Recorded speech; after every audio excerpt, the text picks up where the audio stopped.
Hello and welcome to this week's IG Live. I'm excited to talk to my friend, an author, educator, Amanda, also better known as Miss Panda Chinese, and she's going to be talking to us about her book, but also in general, hello, about what is your language to your kids and how that can actually help them relate to other people. Hello. Hey, Liana. See you. Okay. Can you hear me? Yes. All right. Perfect. Okay.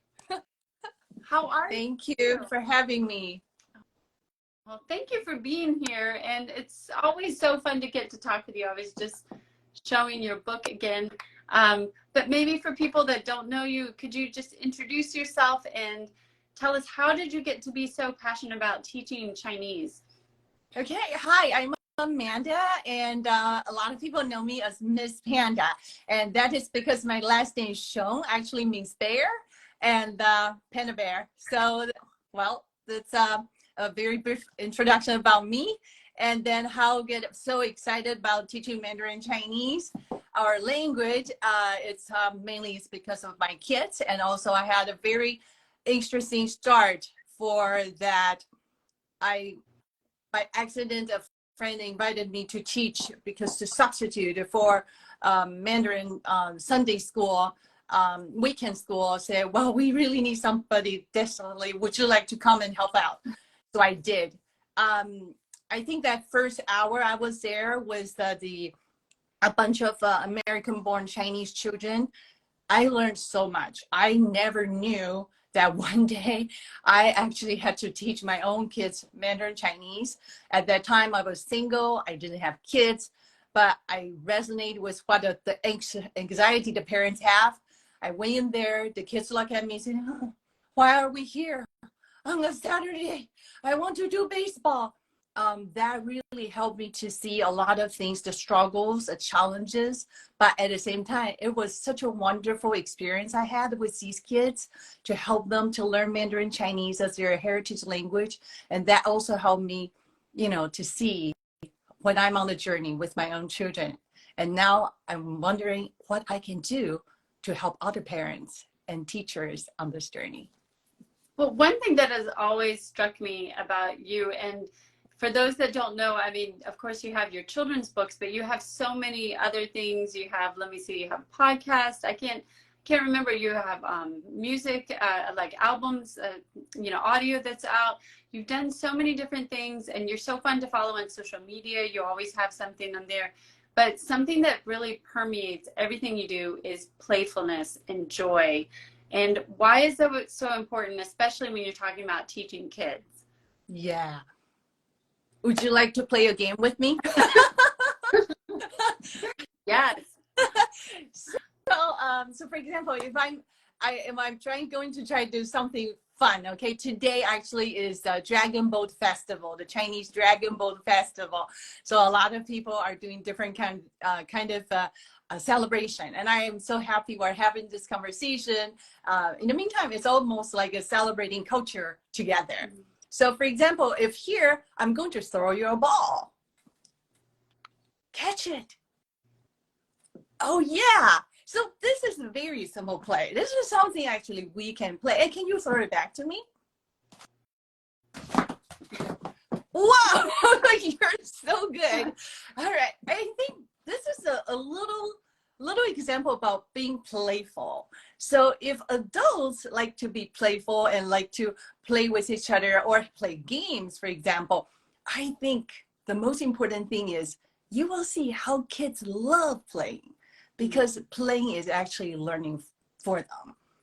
And then when we play with them, we are observing, we're looking at them, we're seeing where their interests are and where can we guide them or take them to. I think that's the power of playing. Montessori and Mr. Rogers, a lot of research have shown that playing is learning, playing is a practice, playing is the way to help kids to thrive. So that's why when I teach, I would like to make it fun and playful. And I believe this is something parents and teachers, everyone can do. Yeah. Yeah, and I think it's, as parents, it's really important because sometimes we have this anxiety about passing on a language to kids, and so it becomes not fun. I think we're so serious about it that we forget to make it something joyful for the kids and for us too. Because I think that kind of, like you said, that helps motivate them. And I also want to show your book, which is so beautiful. Not your only book, but this is the latest one, Little Bun. It's just so adorable, this little bun. And this one is all about feelings and teaching kids how to share their emotions. I should say that this is illustrated by your daughter, Yeah. Emily. Such a great job. It's just so cute. And it's all about teaching kids about their emotions, like being excited. So how did you come up with deciding to focus on social emotional learning for this book? Yes. Actually, when I talk with my daughter about in this project, and we've been thinking about what should we go with this, and then we think about our bilingual family journey. And like you just mentioned, sometimes when we are trying to pass down our heritage language and culture to our children, we have that kind of anxiety. We wish they can learn everything just in a day. But actually, this is so true because I feel the same way. I do, because especially if you have parents or grandparents, they actually don't speak the community language, for example, English. You really want them, your kids can speak the language and communicate with your grandparents. I think there is almost a pressure on us and feel that we need to have that mission accomplished right away. But I think what we need to remember is that it's not mission impossible.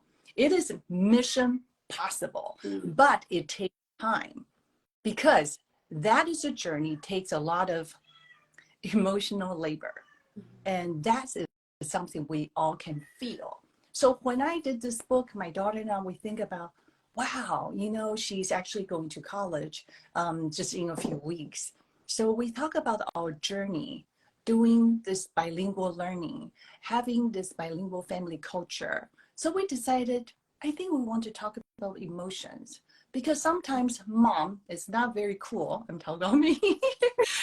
So I will have that anxiety. And I will say, well, we need to do a little bit more. But then I need to remind myself, it's okay. How about let's just go out, ride on the bicycle. Maybe let's just go out to walk around. Maybe let's just go out to your favorite Chinese Asian world market to buy some fun snacks you might like. So that is where we decided that we want to do the book with emotions. And I thought this is probably something not just the families they're working on a second language or heritage language need. We believe maybe we can help the teachers and families. They want to explore world culture, world language. This might be interesting for them as well. How do you say happy? Happy. How do you say happy in Mandarin? 开心. But what does that mean? 开 means open. 心 means heart. When you have an open heart, you are happy. So when we are looking at a book, when there are two languages, you have double of the fun to learn and double joy. One of the things that I think is so interesting about your books is that on the surface they seem so simple, and yet there's so much thought and research and experience that goes into each one. Like you said, I read, I don't remember if this was maybe in one of your Instagram posts or an interview, where you were talking about just the fact of having the different, both languages. And of course, then you've got the traditional script and then the, is it Pinyin? Yeah. The script, as well as the English, that it can help us, like say for a kid who's learning Chinese as their heritage language, they can share this with their friends who don't know Chinese. And somebody who doesn't know Chinese, they can read it in English, but like you said, they're exposed to what does the script look like? How would you, maybe they can try and figure out how to pronounce it. But I really hadn't thought about it in those terms, that having both of the languages on the page, it doesn't just help with the language learning, but it helps kind of create these bridges with others. Kind of like how in general, I think that you do when you learn about you kind of talked about how when you learn about your own heritage, it actually helps you reach out to other people and that maybe come from a different culture. Could you talk a little bit more about that?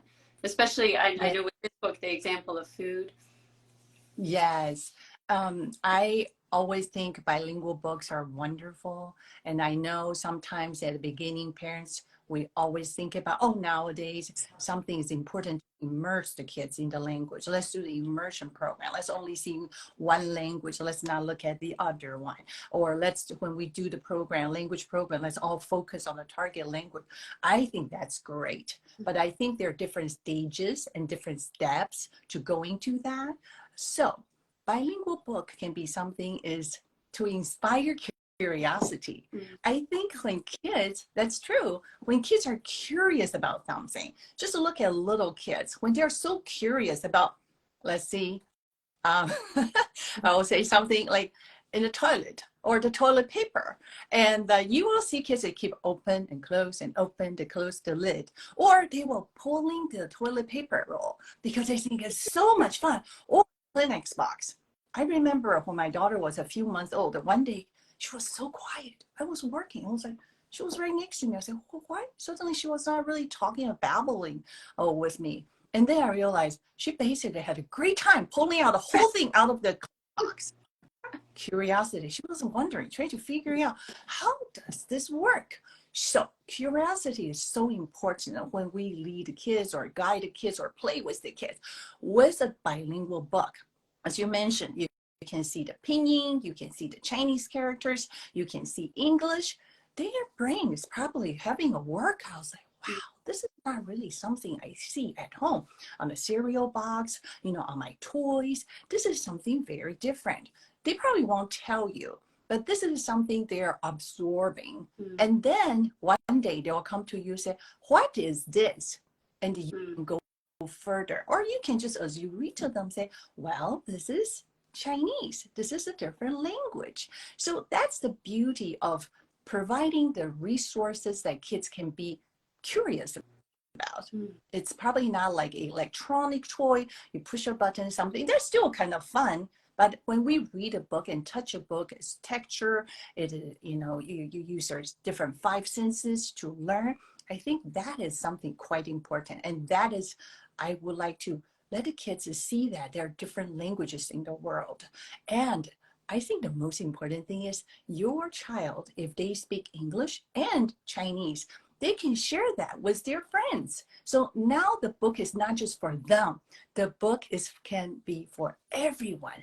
You can go to the school and read this book and share the story with all their friends and let them be curious about the language. Doesn't matter if it's Chinese, Korean, Japanese, French, Spanish, the things like you made a bridge and you connect them together, because we need to read together. We talk about read aloud, let's read together. How about let's connect together? Let's celebrate together. Let's read together, even though there are different languages. How do you say that in Spanish? How do you say that in French? How do you say that in Japanese? So I think that's the bridge we want to build, and we want to connect them. We want to take them to a community, no matter it's school, it's a classroom, it's a library, or your community center, or just with your neighbors.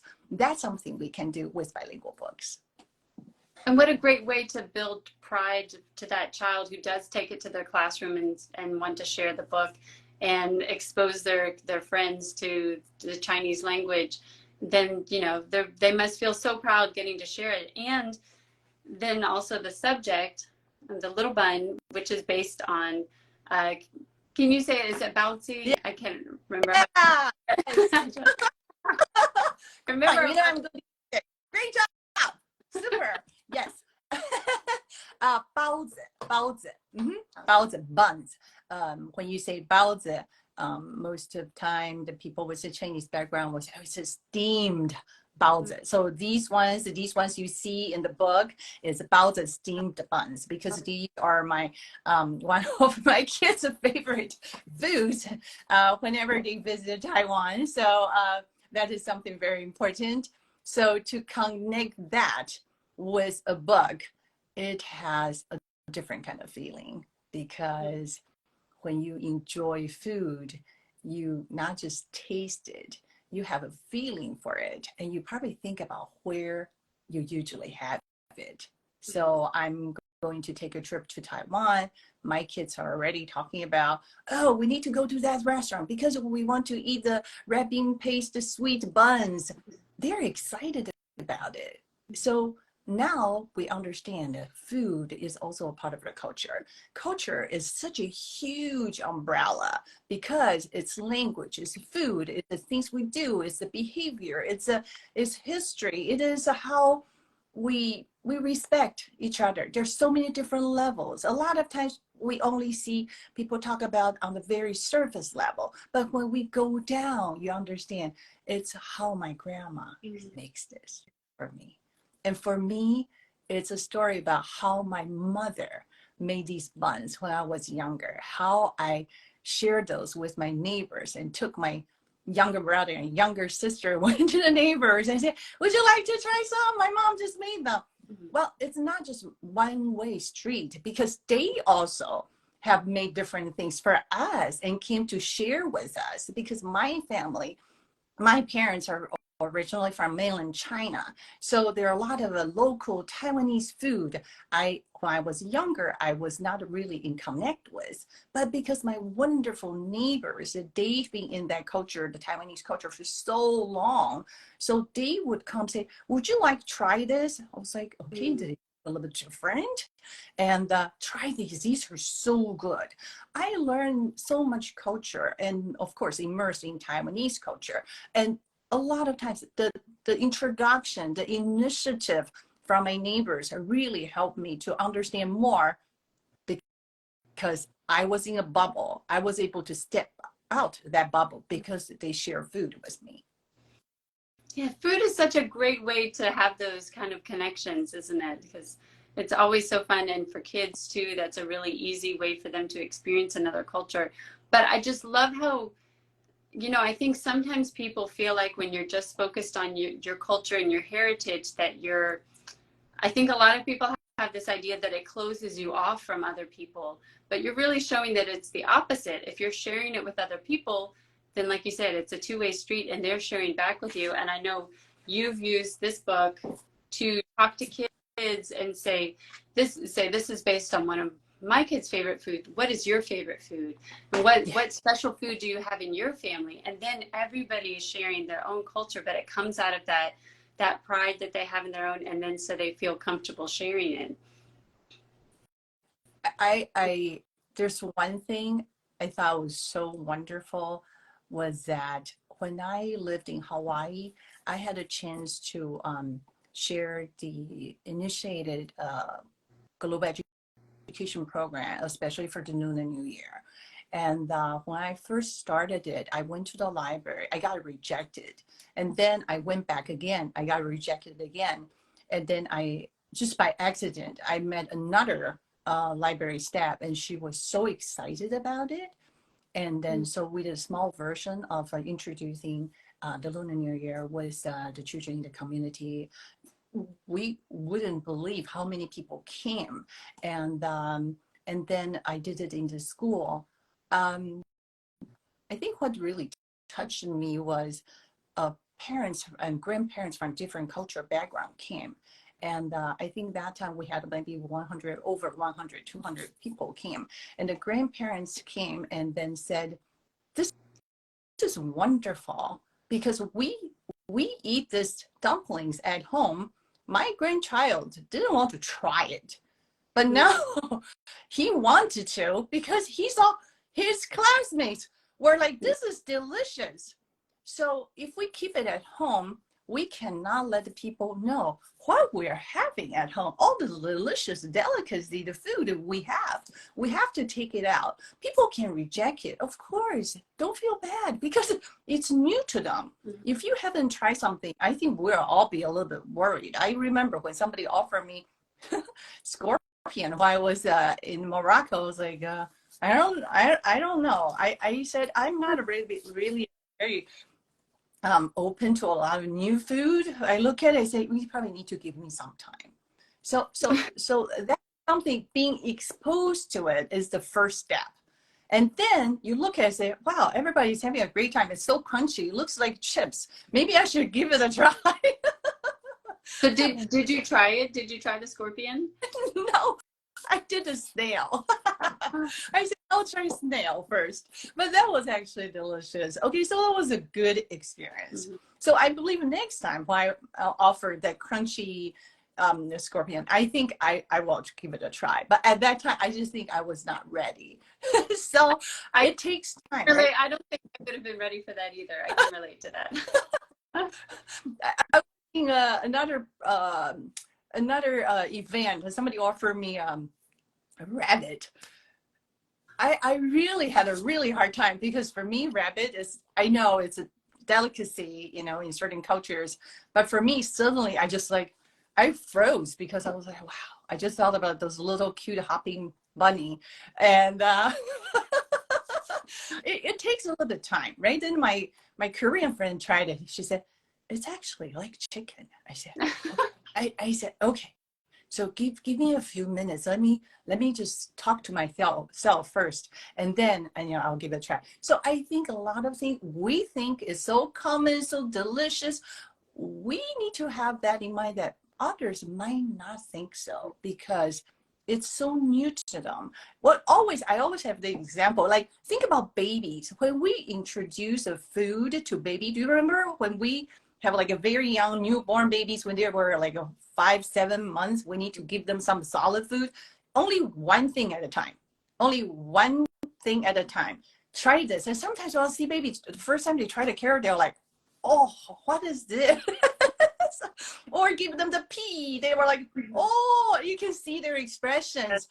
So with that said, we need to have that in mind. That, anybody who's trying a new food is kind of like a baby because they haven't ever tried it before. We need to give them some time. So don't feel hurt. Instead of say, that's okay. I always say you need to give it at least 3 chances. So the first time you have it is like a little bit strange. The second time, maybe less. And third time, you say, I love this. So it takes time. It's like a relationship. It's like making a connection. We need to give it a little bit of time to let people to have a connection with this food. Talk about the history. Talk about the story. Talk about why you love it. Maybe that person say, I'm going to give it a try.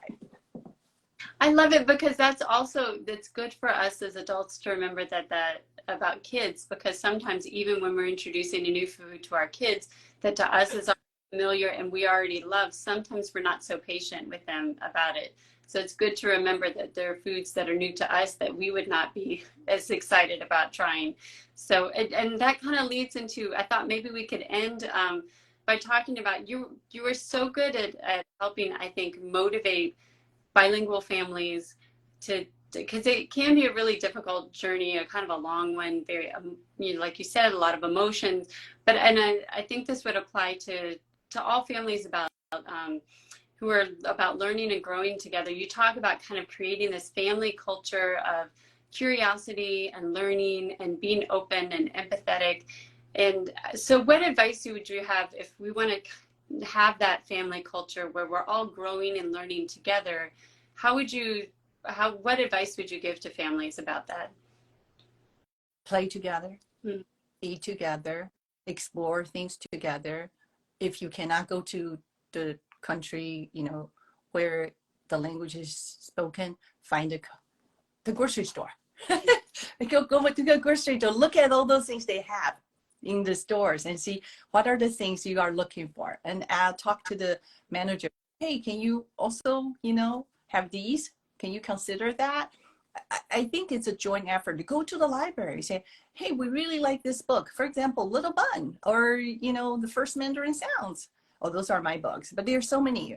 Today is Dragon Boat Festival. Do you have any Dragon Boat Festival books? Do you have any Cinco de Mayo books? Those kind of things. I think we need to let the community leaders know there is something they need to be in their stock or in their resources, so more people can get connected with. If you don't have that connection, you don't even have that resource, how do people connect with it? So for the families, you can be the leader to initiate that kind of movement, to let people know that, to let the librarians know that I would like to have this book in your library. So I know we cannot buy every book. That's a lot of investment for parents. So America, in the US, we have a great library system. Talk to your librarians, look at the books that you would love to have, bilingual, Spanish, English, Chinese, English, Japanese, English, Russian, all the languages. Ask them,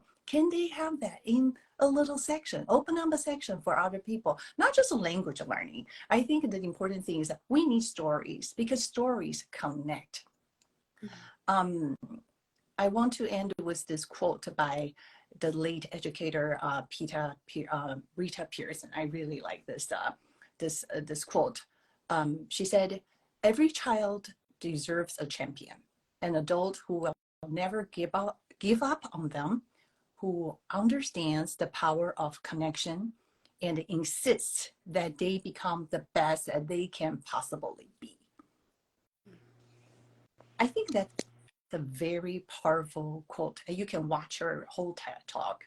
It touches my heart. And then I share this with a lot of educators, parents, because I think you are the champion and you will do so many things for your kids. And then in the community, we need to initiate certain things so more people will understand. We would like to have diverse books in the libraries, in the classroom, in the school. And so your kids are not alone. She will say, wow, look, this book has this language in there: Spanish, Chinese, Russian, German, French, all these. So they can feel proud when they can share with other friends, peers, that let's read it in English, but I can also tell you how to read this word. If that is what we can do, then I think we set a stage for the kids to share their home culture with the community and make that connection, because readers are leaders. That's where they're going to head to. I love that. What a great note to end on, because especially in today when there's so many voices calling for book bans, it's so important for us to speak out about wanting to have these diverse books, whether it's bilingual books, books about other cultures, books about people that don't look like us. So important for us to make sure that they hear our voices as well. Thank you so much for joining us. It's always so great to talk with you. And if you haven't checked it out, her latest book is Little Bun, a bilingual storybook about feelings. She also has first Mandarin sounds, as well as a lot of other media that you can enjoy to learn about Chinese culture, learn Chinese language. Make sure you follow her on Instagram because she has a lot of wonderful content. And thank you so much for talking with us today.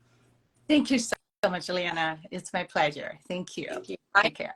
Everybody.